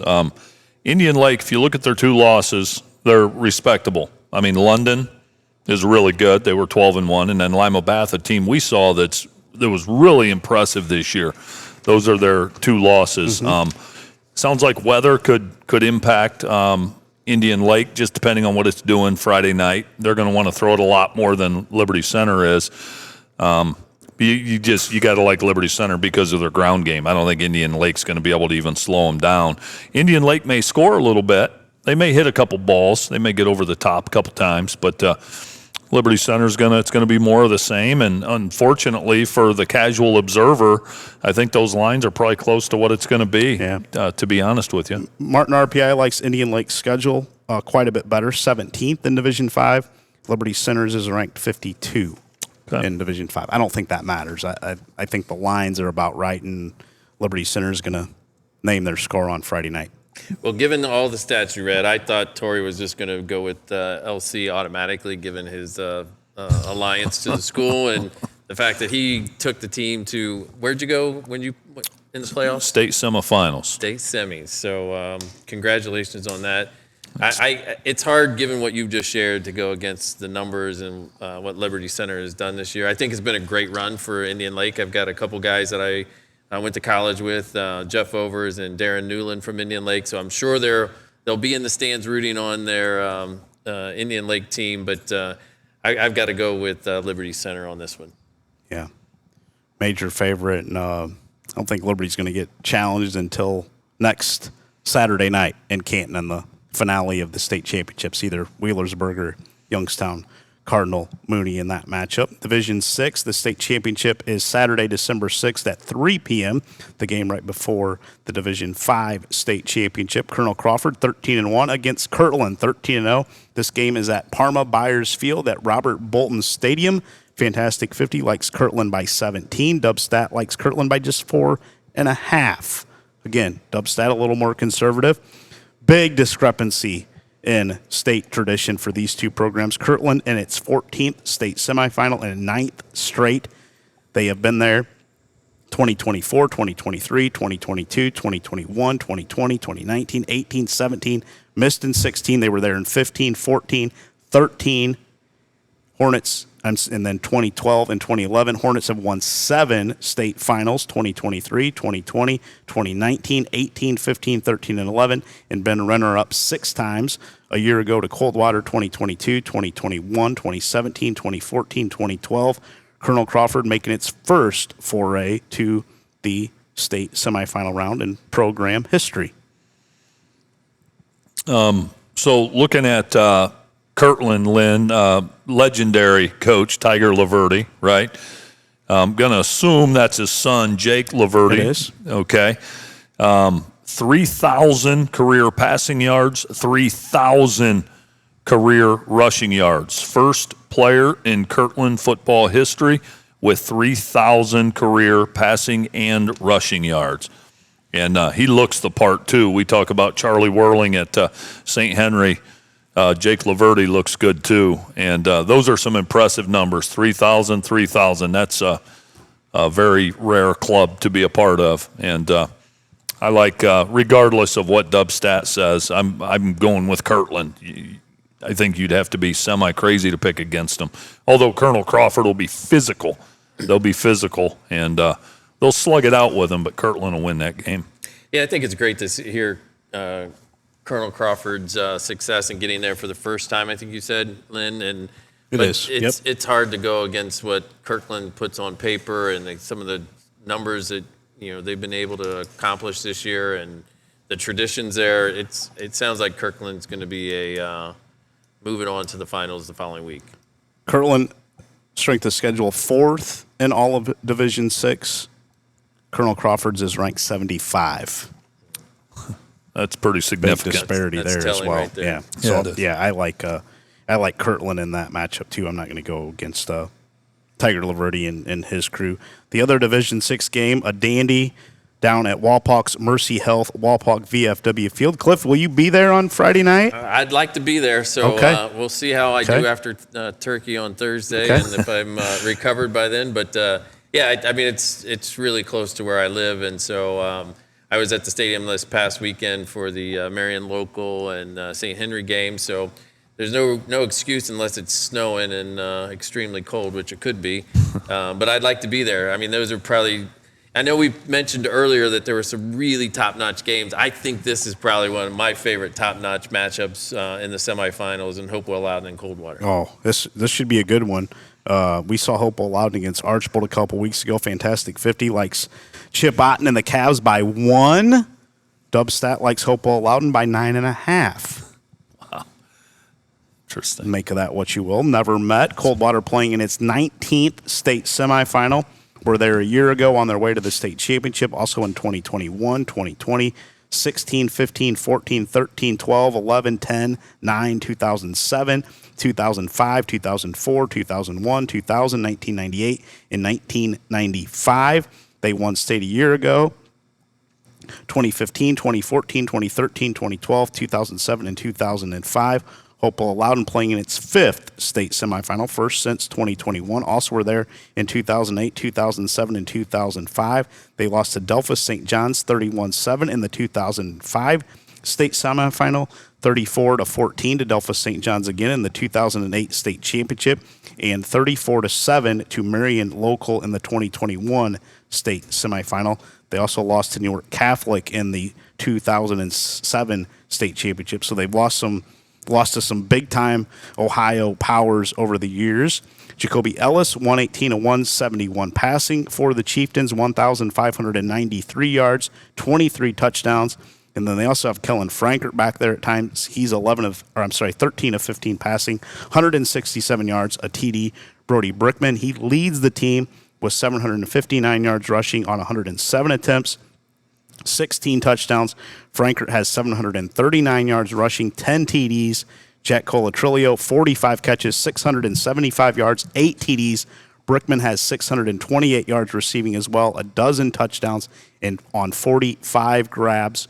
Hopewell Loudon's foes have 1,275 yards passing, 1,085 yards rushing on 330 attempts. That's just 3.3 yards per rush. Mason Reinhart has 103 tackles and 3 sacks for the Chieftains. Aiden Ewald, 9 sacks. Joe Ewald, 6 sacks. And Isaiah Hook has 5 for the Chieftains. On the Coldwater side, they've outgained foes 4,647 to 3,288, 2,547 to 1,818 on the ground, and 2,100 to 1,470 through the air this season. Carson Homan, 1,098 yards rushing, 13 touchdowns. He has 201 keepers. He's completed 127 and 214 passes, 1,889 yards. Derek Dews, 747 yards rushing, 13 touchdowns on 85 lugs. That's 8.8 per carry. Caleb Schroyer leads Coldwater with 41 catches, 438 yards, 6 TDs. Caden Obringer has the most yards, receiving 734 while hitting pay dirt 6 times on the season. Obringer also leads the Coldwater defense with 105 stops, and Dews has 10 tackles for loss along with 8 sacks. Man, you got my wheels turning, Lynn. I'm rethinking my pick. I think that a lot of people just on paper automatically hear Coldwater, see the MAC conference, and just assume Coldwater is going to win this game. And it's hard to go against that. But I'm going to do something I don't normally do. I'm going to pick against the traditional favorite. I'm going to go with Hopewell Loudon, just because I've seen them with my own 2 eyes. Had I not seen them, I would not be as convinced as I am. Now, we know Coldwater is going to be uber prepared, super disciplined, all those things. Hopewell Loudon is rugged. They're big and physical and nasty in the trenches. Their secondary is as good as I've seen. They've got a lockdown corner. Jack Colatrillo is one of the best receivers that doesn't get a whole lot of press. His dad, the head coach, Brian Colatrillo, was an offensive lineman in the early 90s at Bluffton. Yeah. And super well coached. I'm going with the Chieftains to pull off what some might call a mild upset. Now, Dubstat doesn't think so. Yeah. But I'll be surprised if Coldwater wins that game. Yeah. I'll even go as far as to say that. Martin RPI likes both of their schedules. Coldwater's is 5th in all of Division 6. Hopewell Loudon's is ranked 20th in Division 6. And I would say this Hopewell Loudon team reminds me of a MAC team. Big, strong linemen, a lot of skill. They have speed, fearless, play the game the right way, versatile. Yeah, they'll use those 3 quarterbacks, and you can't just when Frankert comes in, you can't say, oh, they're just going to run it. They won't. And then you add Brickman into that backfield. Brian Colatrillo is going to have some tricks probably up his sleeve for this one as well. They bring a lot to the table. Coldwater will be ready. Maybe not the Coldwater teams of the past. And they've had some just incredible teams. Nothing against this one, but I don't know that they're the teams that maybe they've had in some years. So I like Hopewell Loudon in a close one. Touchdown game. Wow. So I'll just throw my vote for Coldwater on this one just to go against the two of you. I'll probably never get invited back to your show, but you might smoke us. I'm going to go with Coldwater on this. They definitely play a tough schedule. They play some really good teams. Most of the teams they think they were in games with had winning seasons. So I haven't seen either one of them, but I'm going to go with Coldwater. If you go to that game, Cliff, you're in for a dandy. I'm playing on Yeah. And you just don't blow Coldwater out. You know, they're 4 losses this season, 14-7 to Clinton Massey, 14-7 to Anna, 16-7 to New Bremen, and then 7-6 to Marion Local to round out the regular season. It's going to be close. Yeah. Hopewell Loudon's going to have to win it. Coldwater's not going to give it to them. But I'll take the Chieftains. I just feel like this team's a little bit different for Brian Colatrillo. Yeah, and they're well coached. I mean, that coaching staff's seasoned. I know a lot of times you'd give Chip Otten the advantage. At worst, this is even. You match wits with Brian Colatrillo. You have your hands full. He's a smart coach. This is one of the top coaching matchups of the week. Brian Colatrillo and Chip Otten. Sure it is. Coldwater staff and the Hopewell Loudon staff. Boy, this should be a good one. Yeah. Right in my backyard, so. Yeah, if you're free Friday night, I'd go, Cliff. All right. I wouldn't miss this one. I think this is going to be one of the top 3 games in the state on Friday night, quite honestly. I think it'll be very, very tight. Going to take our final break, come back and talk about Division 7 coming up this week. High school seniors, uncertain that college is right for you? Concerned about the cost of higher education? At the Gherkin Companies, we offer rewarding livelihoods even without a degree. That's a good living straight out of high school with no tuition debt. Starting pay between recent college grads and those with high school diplomas is closer than you might think. So if you enjoy teamwork, working outdoors, and being part of something meaningful, consider your options at gherkincompanies.com/careers. Thank you to the Gherkin Companies, title sponsor of our podcast. Again, this season going to move on to Division 7, our final division. That we're going to talk about the Division 7 state championship Saturday, December 6th, 10:30 a.m. We're guaranteed to have a area team that we cover playing in that game on Saturday, December 6th at 10:30 a.m. is Columbus Grove and St. Henry will match up in one of the state semifinals this week. Columbus Grove has won 10 in a row. They will play St. Henry, who is 12-1. Their only loss was the Marion Local. They avenged that one a week ago in dominant fashion at Wapakoneta, a game that Cliff was at, and Tory and I were as well. Fantastic 50 liking St. Henry by 10 this week, and Dubstat like St. Henry by 7.5. Grove, as I mentioned, 10-0 since that 0-3 start. Second meeting ever between these two. St. Henry beat the Bulldogs 21-0 in the first round of the playoffs all the way back in 1995 at Salina. 9th state semifinal appearance for Columbus Grove. They have been there the last 4 years now, and then you can also add 2020, 2014, 2003, 2002, 2001. The Bulldogs are 1-7 in state semifinals and 2-8 against the MAC in the playoffs. In 2001, they lost to Marion Local 13-7. 2002, they lost to Hardin Northern.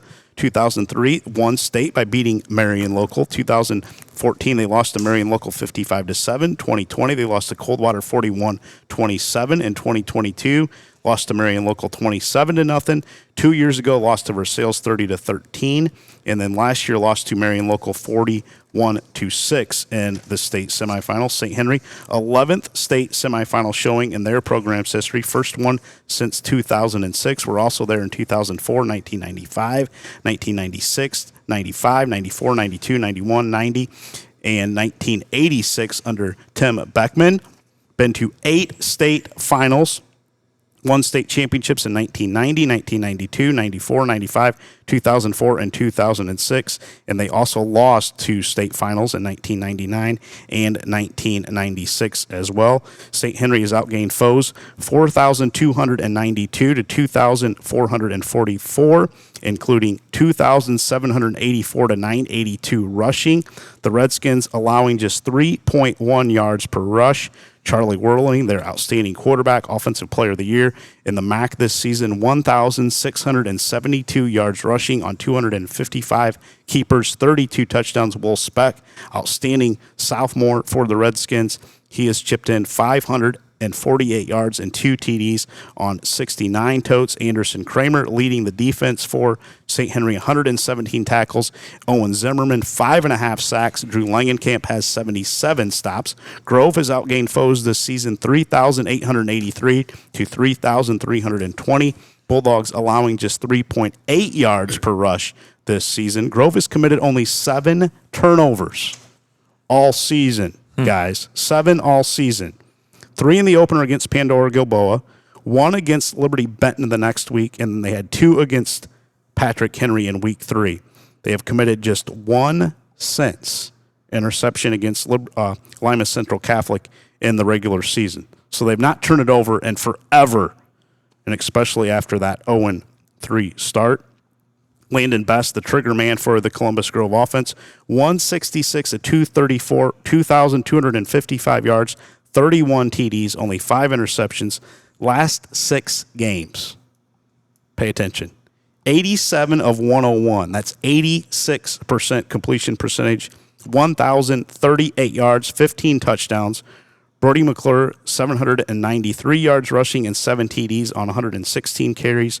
Trevin Baxter, 77 catches. He's over 1,000 yards, 1,052, a dozen touchdowns. Gavin Barraza, 47 catches, 543 yards, 6 TDs. And Gavin Baxter has 463 yards and 9 TDs on 28 catches. Brady Basinger, 127 tackles for the Grove defense. Sophomore Gavin Baxter started playing defensive end in the 3rd week. He has 20 tackles for loss, 11 sacks, and 19 quarterback hurries. There's the numbers. We've seen both, Coach. Yep. Give me your thoughts. Seen them both. Columbus Grove's progress and improvement from week 1 to where they are now is unbelievable. And it's a testament, obviously, number 1, to the kids, taking coaching and staying the course. But the coaching staff at Columbus Grove, I mean, you again, can't overstate the job they've done. They're consistent with their leadership style, and the kids buy into what they teach them. It's hard for me to go against Columbus Grove because of how they've trended all season long.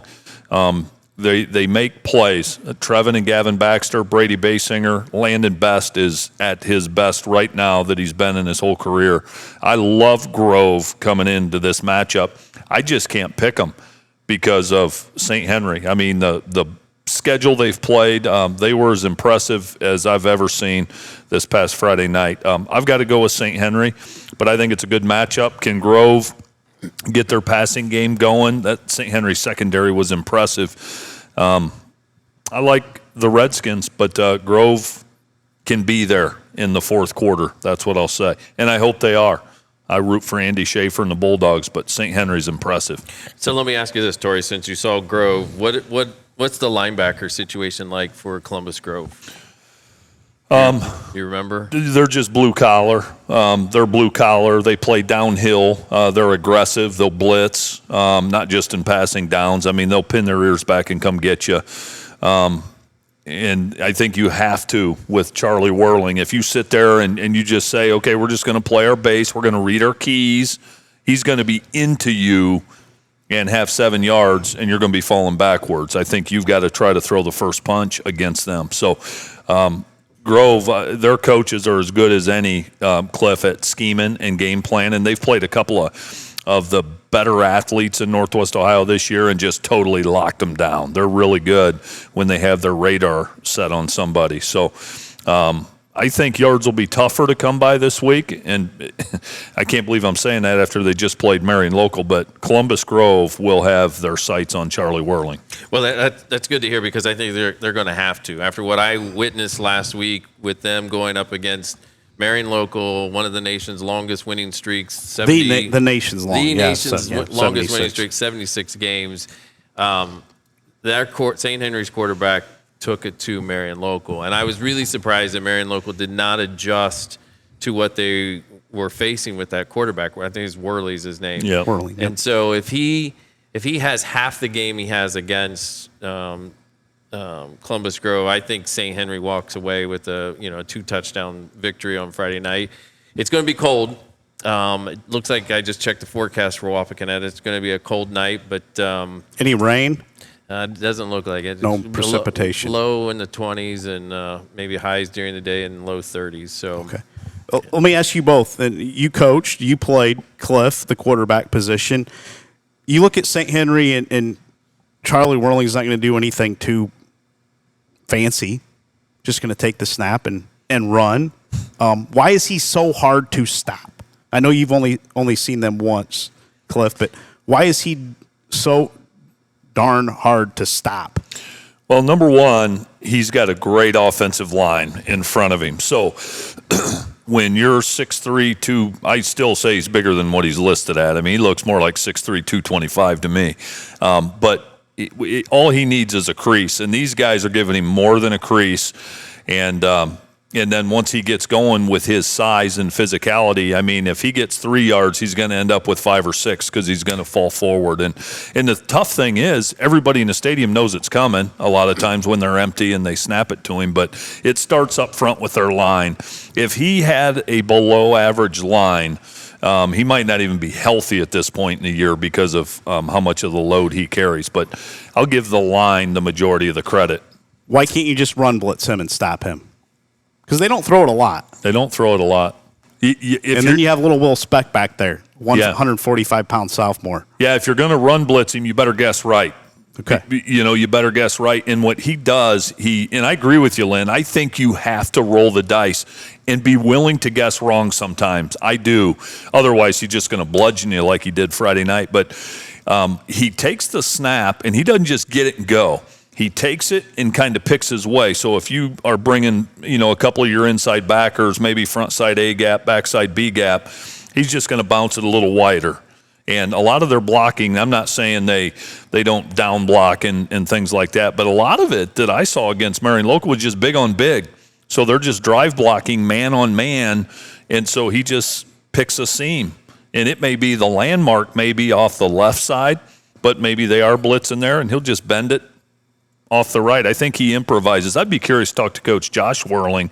Yeah. How much does Charlie Whirling improvise? Yeah, but can you do that when Will Speck's back there? Well, it's another thing that makes him tough to stop. We saw in the second half, Will Speck, we saw Drew Langenkamp, Jack Hulsman's a heck of an athlete. They can hit you in a variety of ways. They just don't have to a lot of times. And so if you pay too much attention to Charlie Whirling, Will Speck and those guys I mentioned on the jet sweep, they're going to get you. Yeah, I'm going to go agree with Tory 100%. As former quarterbacks in high school and college, your offensive line dictates a lot of how much success your quarterback and running backs are going to have. And I think at St. Henry, at least the game I saw against I think a very good team in Marion Local, they won the offensive line. I think he's very good at picking his holes. He is, like you mentioned, he is not quick to the line of scrimmage. He'll take actually even like a pause read. Mm-hmm. Like he's reading the blocks that are setting up in front of him, and he makes really good decisions. I thought Marion Local missed the opportunity to do more double blitzing of those A gaps because that's where he was going. He was reading the A and B gaps and getting 6-7 yards each time, which seemed like a bunch of yards for a quarterback to have that much momentum.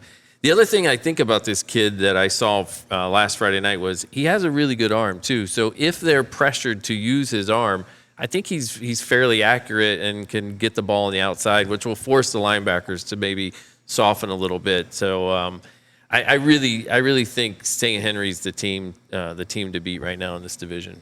Well, this is the state championship game, I would say. Yeah, it is. It is. Yep. McDonald and Hillsdale playing in the other state semifinal, but I think whoever wins Columbus Grove, St. Henry's going to be a big-time favorite next week in Canton. It's what's going to be interesting is this. Cliff, you brought up some great points. Is Columbus Grove going to say, okay, we're going to pick our poison? Charlie Whirling's not going to beat us.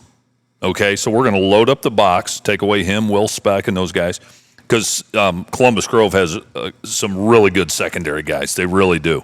Do they load it up and say, okay, you guys, you're on an island out here, and if they're going to beat us, they're going to beat us through the air, not Charlie Whirling pounding us to death 25 straight times? I don't know. Or will they try to play it a little more honest, vary their looks, or I don't know.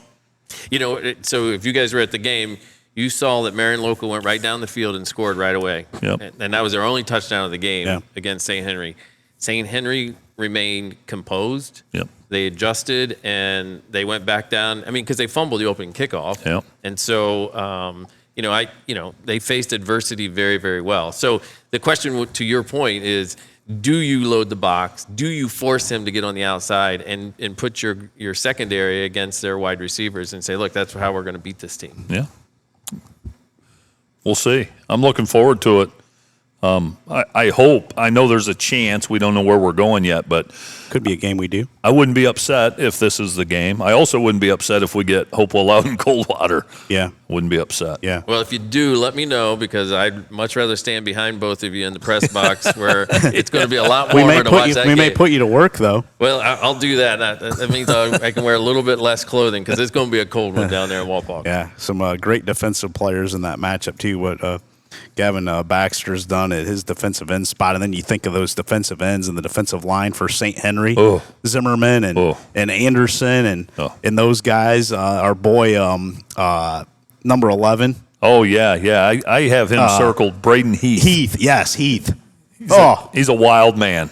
Oh. He's a wild man. When he blitzes, he just goes nuts. He goes crazy. And, yeah, they had several passes that they batted down at the line of scrimmage. Yeah. And they get you in third down, they're coming after you. Yes, they're coming are. after you.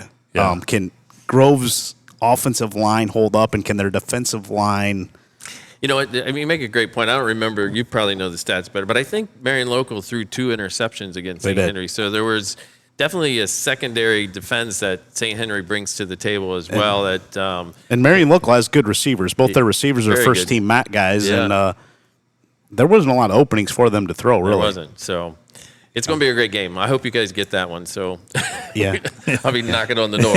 Well, we'll make you keep some stats for us, maybe. Cliff. All right, I'll do that. I'll be a spotter. You name it. Yeah. We'll figure that on Friday, and where we're at for our Gamecast presented by the Sports Place at Wasion Ace. Also, the other Division 7 matchup, as I mentioned, McDonald 13-0 against Hillsdale 12-1 at New Philadelphia's Quakers Stadium on Friday night. Hillsdale favored by 15, according to Fantastic 50, and Dubstat likes Hillsdale by 6. These two teams never met. McDonald making their 4th state semifinal appearance. Went there in 1994, 1991, and 1989. They were state runner-up in 1994 and 1989. Hillsdale made their only other state semifinal and state final appearance a year ago before they lost to Marion Local in the state championship game. But I like Hillsdale in this matchup, guys. Yeah, I'm just going to go with straight numbers and Fantastic 50 and Dub Stats. I'm going with Hillsdale. Yeah, I think I'll roll with Hillsdale as well. Yeah, set up the Division 7 state championship next Saturday morning at 10:30 a.m. And we should be there for that one, as long as we can find a booth. Yeah. We'll be there. Yep. We'll make sure our good friend down there, Timmy Streed, Bluffton guy. Yeah, I know You've met Tim. I know Tim. Yeah, Tim. SID at Bluffton for a while. Yeah, he was. He climbed the ladder, landed on his feet, as they say. Yeah. I would love it. Love to see that game. I'm going to need the coffee. Are you? At that time, buddy. Yep. And I'll have a few on the way, too. Okay. Probably have to stop at a couple rest stops, too. That's nothing unusual. Yeah. We usually at every other rest stop on the way to Canton, we're Lynn, pull in there. Pull in there. We're going to make him drive this year. It's my turn. Yeah, Cliff. make It's him my drive, turn. and then he can figure out where he needs when he needs to stop. So 10:30 kickoff. What time you got to leave here? We would probably leave at 6:30. Yeah, that's what I was going to say. About 6 o'clock, 6:30. Yeah, not quite 3 hours over to Canton for us. We've gone the last couple years and took Ned Steckschulte with us last year. Yeah. He did some stats for us, but he's Columbus Grove stat man. Yep, still some snacks left over in my back seat from that trip. Ned picked Ned up, and where did we pick him up? Finley? Frickers and Finley. Right? Yeah. He made a couple trips to his vehicle to bring a couple bags with him for the way there, and about every mile he pulled out a beef snack stick, jerky, every kind of snack you could think of that day. Yep. Ned had. We could have survived for a solid week. Oh, if I think we may have stranded. survived for a month. Oh, Yeah. wow. This Impressive. guy. And I don't think he got to the bottom of the bags that day either. No. You know where Ned's at for a couple days? Where? He's over in Holmes County. Oh, this week? Yeah, it's anniversary week. Oh, yeah, and, he does go over there. Yeah, they ate today at Boyd and Worthman. Boyd and Worthman, one of the great restaurants in America. I don't care, for my money. Boyd and Worthman. Like, I've been to Boyd and Worthman, got there at 5 a.m. for breakfast, believe it or not, 5 a.m. And I told the guy that invited me, I said, 5 a.m.? He said, we're going to have to get there to get a seat. Get there at like 5 o'clock. Every seat in the place is jammed, 5 a.m. What time do they County. open? I think 5. I think 5. And I got there at about probably 5:03, and I walked in, every table's full. And luckily, he was there waiting and had a table for us. This place is an institution, man. And better than the Der Dutchman? Oh yeah, not even close. Okay. I've been to the Der Dutchman there. Okay. Is it a buffet or is it sit down? No, stuff? it's sit down. Sit down. It's sit down. Okay. What do you get there? Well, their breakfast is legendary. Everything's locally raised there, and the best thing, their toast. Their biscuits and gravy are, I guess, what they're famous for breakfast. But their toast is like the best toast. Homemade bread melts in your mouth. Okay. It's unbelievable. You're not quite of a picky eater as you are for breakfast as you are other meals. It seems like No, breakfast. It seems like you don't have anything that you dislike. No. Like lunch and dinner. Boy, there's a lot of lunch and dinner items that Tory Strock will not partake in. Oh, wow. Yeah. My breakfast things that I'll eat. Like you'll put maple syrup on your pancakes. Oh, yeah. Condiments and No. Maple syrup. I'll put gravy like on jelly everything. on your toast or not? I would, honey? but I don't, because I like to dip my toast in my over easy eggs. But gravy on everything. On everything. Yeah, hash browns with the gravy, Boyd and Worthman. Oh my goodness, Yeah, have you been there, Cliff? I have not. No. it's unbelievable. But the older you get, you're going to have to start watching some of those I calories that you put in their body. I know. I think his body's got some kind of tolerance built up that nothing can really happen to him at this point. I mean, he's never touched a vegetable in his life. Did you know that? No, I didn't know that. But I wished I had Tory's genes growing up. If I would have been 6'2", 6'3", how big you are? About 6'2". 6'2". I might not have been playing at Bluffton. So I would say that's true. I've witnessed him knock down 24 wings at Millie's in Ottoville. Have you been to Millie's in Ottoville, Cliff? No, I have not. Okay, you need to make the trip there. Maybe you need to meet us there 24 sometime. wings. I don't know if I've eaten 24 wings in my life. He orders a dozen wings. Did they have the grilled wings that night? Yeah, smoked. Yeah, Smoked wings. Had a dozen. Also ordered a nice size 10, 12-inch pizza that he knocked down. that was good. And then he decided, he found out that they had the smoked wings. I think he maybe just had the regular wings to begin with. You didn't know they had the smoked ones. So he called our waitress back over and said, I'll take a dozen more of the smoked wings. So he ate 24 wings Wow, plus man, plus learned a lot about you, man. like good. a medium large size pizza that day at Millie's. That was good. You never know. I mean, if you're doing Hey. all these games and Ken, I guess you gotta fuel. fuel it up, right? Well, it's like not only that's the night of the Big Ten championship too, right? That Saturday night That is. Yes, Saturday it night is. would be the Big Ten championship. Yes. Yeah, you never know. The next meal's never guaranteed, so I like to make the most of the current one. We stopped at Legends a year ago too, Cliff, in Ottawa. He got I bet you sleep well. he got I think 24 wings and then a large pizza, but he got about 2 pieces of the pizza was it that day. I had one to share with Lynn. I didn't want to eat it all. Okay. So. Yeah, this guy's amazing. Do He you- could be a do- professional eater. Do you eat leftovers or there are no leftovers? Believe it or not, I will eat leftovers, but if I see a guy carrying a to-go box out of a restaurant, I immediately judge him. I mean, if you're a dude and you're taking a to-go box, you're making a statement as you're walking out of the restaurant. Absolutely. Unless you're carrying it for your wife, Yeah. I'm going to judge you. No. I'm not much of a leftover guy, so that's why I asked. What about Thanksgiving? What are we having on Thanksgiving? Oh, Would you like leftovers for You gotta like leftovers for Thanksgiving, or I got some issues with you guys. I definitely can eat leftovers for Thanksgiving. Definitely the fresh cut turkey is always good for days. So I don't know. It's definitely going to be a carb heavy Thanksgiving for us. Is turkey on the Strock menu or is it beef? it's turkey. Okay. It's always prime rib at Christmas, but it'll be turkey, noodles, mashed potatoes, gravy, stuff. It'll be all the traditional things, but only dark meat. Is that right? Only dark meat. That white meat. Got to you keep that choke on it. cholesterol up, Cliff. Yeah, it's got to be dark. Got to throw a little bit of Sprite in there when you're cooking it. Yeah, Keeps it moist. You'll choke on that white meat. But if I do have to eat white meat, like if I was held hostage and they said this is the only thing, dump a bunch of gravy on it. Okay. That's the only thing that'll lube it up enough to you don't choke on it. But I don't know how people eat that white meat. That gags me. It's got to be dark. What's your top choice on Thanksgiving before we let you guys go? Top choice in terms of Food on Thursday. Obviously turkey for me, and then white meat turkey. So, but my father and will bring this as a sweet potato casserole. It's sort of like eating candy. It's definitely loaded up with some marshmallows in there and stuff. Yeah, mainly the brown sugar and cinnamon butter that just makes it good taste for like you. candy, man. It's good for you. Yeah, sweet potato casserole will be top on our list. Go ahead, Coach. Yeah, Dark meat, turkey, With a lot of gravy. mashed potatoes and gravy, and noodles. That's it. Okay. I don't mess with Egg anything noodles? else. Butter noodles, like Butter? Amish butter noodles. Okay. Real good. No real green good. bean casserole. Oh God, no. People walk into gatherings with that kind of stuff and just drives No me salad nuts. for you either? No, God, no. What's that? What about what? The buns. Buns. Oh, I'll eat white buns. Yeah. White buns. I'll eat buns. Rolls, yeah. What about you, Lynn? I like it all, man. Oh, do you? I like it all. Okay.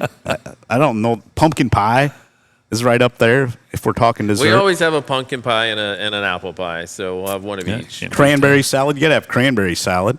Yeah, no, I'm not a cranberry guy No? either. No.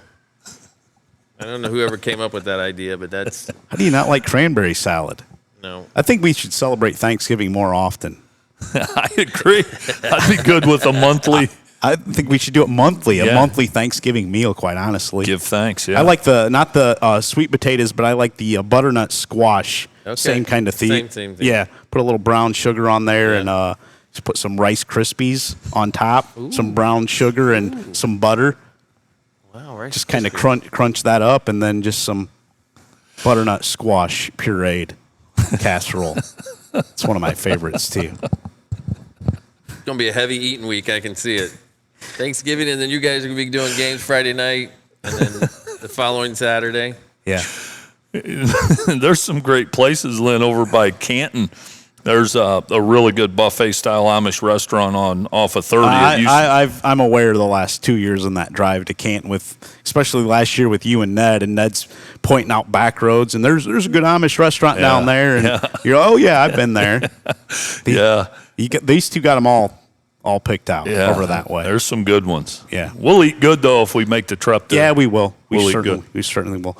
Cliff, thank you so much Yeah, for joining us. pleasure. Kind of a surprise putting you on the spot here because you came up here just to learn about our podcast, but Tory asked you to be a part of it, and you weren't able to do any research and Well, obviously, Lynn, I'm way behind with your research. If I had your stat sheet before I got here, I might have been a little more informed. But I'm hope. Did we record who we picked? Oh, yeah. Okay. All right. Yeah. I'd like to see how I did against you two professionals. Well, we'll let you know. Okay. Yeah, Trust me. we'll let you know if we don't say anything to you. That means that you beat us. Okay. Well, I noticed there were some bets on Pepsis and Cokes and stuff. So if I lose, I'll owe you each a Pepsi or Diet Coke. There you go. Yeah, sounds good. Thank you guys for joining us this week. Thank you to all of our sponsors, all of our listeners. We'll be back for one more football podcast next week, and that will round out our podcast for the season, Coach. Look forward to it, Rise man. and Rewind on Saturday fast. morning. We'll have a couple more game casts as well. Hopefully we have a game cast on Friday. We'll learn about our spot and where we're headed. We'll let you know on social media and our website throughout the week. Have a great Thanksgiving, everybody. We'll talk to you again on Friday night.